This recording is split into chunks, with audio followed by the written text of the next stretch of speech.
Basically आज सुबह संस्कृति स्कूल चाणक्यपुरी के पेरेंट्स मेरे से मिलने आए थे कुछ, और पिछले कुछ महीने में कई और ग्रुप्स भी पेरेंट्स के मुझसे भी मिले हैं, सीएम साहब से भी मिले हैं, और उन्होंने ये मुद्दा बार बार उठाया है कि संस्कृति स्कूल ने पिछले कुछ महीने में स्कूल की फ़ीस ऑलमोस्ट डबल कर दी है, 83% बढ़ा दी है। आज सुबह भी उन्होंने मुझे कुछ डॉक्यूमेंट्स दिए और उससे पहले भी उन्होंने सारे फैक्ट्स रखे थे। ये मुद्दा आज फिर मुख्यमंत्री जी के साथ भी डिस्कस हुआ। मुख्यमंत्री अरविंद केजरीवाल जी ने निर्देश दिए हैं कि संस्कृति स्कूल को फीस बढ़ाने की जो अनुमति दी गई है वो वापस ले ली जाए, क्योंकि मैंने ये रिव्यू किया सारा। मैंने देखा कि कुछ चीज़ों की अनदेखी करके संस्कृति स्कूल को फीस बढ़ाने की अनुमति दे दी गई थी बीच में। उन सारी चीज़ों को देख के संस्कृति स्कूल फीस नहीं बढ़ा सकता है।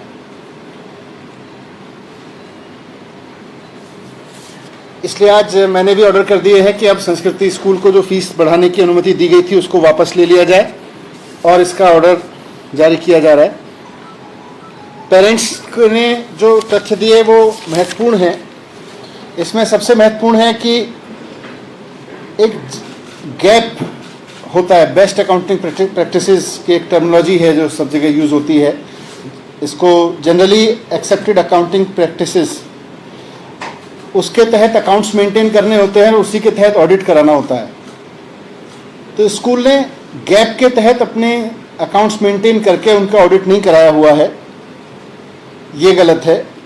दूसरा, 2018 में दिल्ली सरकार ने एक ऑर्डर पास किया था संस्कृति स्कूल को लेके, जिसमें कहा गया था कि 17-18 की फ़ीस बढ़ाने की जो उसमें अनुमति उसने मांगी थी वो रिजेक्ट की जाती है, और उसको रिजेक्ट करने का मेन ग्राउंड था कि उसके पास में सरप्लस अमाउंट था। तो जब 2017-18 में उनके पास सरप्लस अमाउंट था, तो उसके बाद अचानक उनके पास अमाउंट की इतनी कमी कैसे हो सकती है कि उनको 83% फीस बढ़ाने की अनुमति दे दी जाएगी।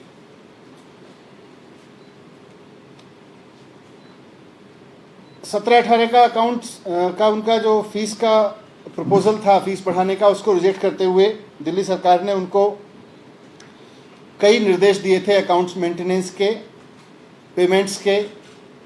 इसी में ये भी कहा था कि जो 7th CPC है, 7वां वित्त आयोग के हिसाब से टीचर्स को सैलरी देने का मसला है, वो आप आने वाले बच्चों पे इस तरह से फीस के ऊपर नहीं ला सकते जबकि आपके पास में सरप्लस है। तो आप सरप्लस का इस्तेमाल करके 7th पे कमीशन दें टीचर्स को। टीचर्स का 7th पे कमीशन नहीं रोक सकते हैं और उसको फीस बढ़ाने से लिंक नहीं कर सकते। ये बात कोर्ट के ऑर्डर्स में भी कई बार आ चुकी है। तो उनको कहा गया था कि बचे हुए सरप्लस का इस्तेमाल करके 7th पे कमीशन दें। स्कूल ने उसको फॉलो नहीं किया। एक और इम्पॉर्टेंट है कि जब स्कूल कोई रिकग्निशन की परमिशन मांगता है कभी भी, तो उसको 3 महीने की टीचर्स की सैलरी रिजर्व में दिखानी होती है कि हमारे पास में कुछ भी परिस्थिति हो, लेकिन 3 महीने की सैलरी हमारे पास में रिजर्व में है। सरप्राइजिंगली अब स्कूल दावा कर रहा था कि ये जो रिजर्व है इसको भी स्कूल फीस के रूप में चार्ज करने की अनुमति दे दी जाए, जबकि जब स्कूल रजिस्टर्ड हुआ था या रिकॉग्नाइज हुआ था उस वक्त से वो पैसा तो उनके अकाउंट में रिजर्व के रूप में रखा होना चाहिए। उसको बच्चों से चार्ज करने की अनुमति फीस के रूप में अभी कैसे दे सकते हैं, पेरेंट्स से चार्ज करने की अनुमति कैसे दे सकते हैं। अनिल देव सिंह कमेटी जो बनी थी उसके तहत आपको याद होगा कि दिल्ली सरकार ने आदेश देके बहुत सारे स्कूलों से 2009, 10, 11, 12 में जो फीस एक्स्ट्रा ली गई थी वो लौटवाई थी। अब स्कूल चाहता है कि 2009, 10, 11, 12 में जो उसने एक्सेस फीस ले ली थी, जिसको सरकार ने आदेश जारी करके वापस कराया था, उसको भी खर्चों में दिखाया जाए और अब बच्चों से फीस के रूप में चार्ज करने की अनुमति दे दी जाए। तो ये कैसे हो सकता है? जो फीस आपने 5-6 साल पहले ज़्यादा ली थी उसको वापस करने के आदेश दिए गए। अब जब आपने वो वापस दी तो उसको आप अगले बच्चों के फीस में जोड़ के खर्चे में नहीं दिखा सकते। इसी तरह से अकाउंटिंग प्रैक्टिसेस में सुप्रीम कोर्ट के ऑर्डर्स हैं कि हर एक स्कूल जो डेवलपमेंट फंड चार्ज करेगा वो DRF के नाम से, DFR के नाम से अलग अकाउंट में जमा कराएगा। स्कूल ने डीएफआर में अपने अकाउंट में डेवलपमेंट चार्ज तो लगातार चार्ज करता रहा, लेकिन डीएफआर में जमा नहीं कराया था, डीएफआर अकाउंट अलग से नहीं खोला था। सरकार ने जब 2017-18 में उनका ऑडिट किया तो उनको आदेश दिए कि आपको डीएफआर में आपको ये पैसा जमा कराना पड़ेगा, तभी इसको फीस के रूप में कंसीडर किया जाएगा।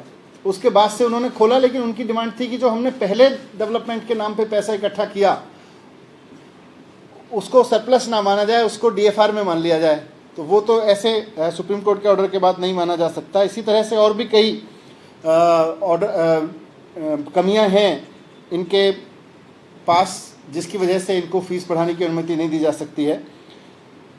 सबसे इम्पॉर्टेंट चीज़ ये है कि पेंडेमिक के दौरान दिल्ली सरकार ने आदेश दिए हुए हैं कि कोई भी स्कूल फीस नहीं बढ़ाएगा और ट्यूशन फीस के अलावा कोई फीस चार्ज नहीं करेगा। उसके बावजूद स्कूल ने फीस बढ़ा दी है। Irrespective of what ever there situation is, कोई भी स्कूल अभी फीस नहीं बढ़ा सकता और ट्यूशन फीस के अलावा कोई फीस चार्ज नहीं कर सकता। उसके बावजूद स्कूल फीस चार्ज कर रहा है, जिसकी वजह से पेरेंट्स परेशान हैं। तो इन सारे तथ्यों को ध्यान में रखते हुए आज मुख्यमंत्री जी ने स्पष्ट कर दिया है कि हम फीस बढ़ाने की अनुमति नहीं दे सकते हैं संस्कृति स्कूल को, और जो परमिशन दी गई थी हम उसको भी वापस ले रहे हैं। और सभी पेरेंट्स को मैं कहना चाहता हूं, मुझे ये पेरेंट्स ने बताया कि स्कूल बहुत बड़े बड़े लोगों से, सेंट्रल गवर्नमेंट से दबाव डलवाता है फीस बढ़ाने के लिए। कितना ही दबाव डाल लें, लेकिन दिल्ली सरकार, मुख्यमंत्री अरविंद केजरीवाल पेरेंट्स के साथ में खड़े हुए हैं, किसी के भी दबाव में नहीं आएंगे और गलत तरीके से किसी भी स्कूल को फीस बढ़ाने की अनुमति नहीं देंगे। ये मेरी तरफ से आश्वासन है। सर, ये तो एक संस्कृति स्कूल का मामला है और बहुत से स्कूलों से पेरेंट्स से शिकायत कर रहे हैं कि या तो फीस बढ़ाकर, क्योंकि आपने मना किया है कि दूसरे हेड्स में नहीं ले सकते हो, तो उन्होंने फीस बढ़ा दी और फीस बढ़ा के ही फीस बढ़ाने की अनुमति किसी भी स्कूल को नहीं है। जो भी, और ख़ास तौर से आप पेंडेमिक के वैसे भी सरकार ने बहुत सेलेक्टेड अकाउंट्स चेक किए थे पिछले 4-5 साल में, 3 साल में, और जिन जिन के अकाउंट्स में देखा गया कि उनके पास पैसा नहीं है उन्हीं को दी जा सकती थी अनुमति भी, पर पेंडेमिक के दौरान तो किसी को भी फीस बढ़ाने की अनुमति नहीं है। इसलिए ये जो भी कर रहा है गलत कर रहा है। ऐसे कई मामले मेरे सामने आए हैं, उनके खिलाफ में एक्शन लिया जा रहा है।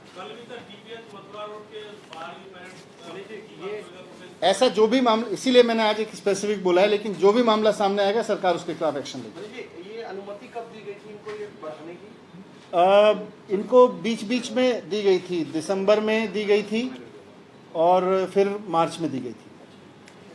Thank you.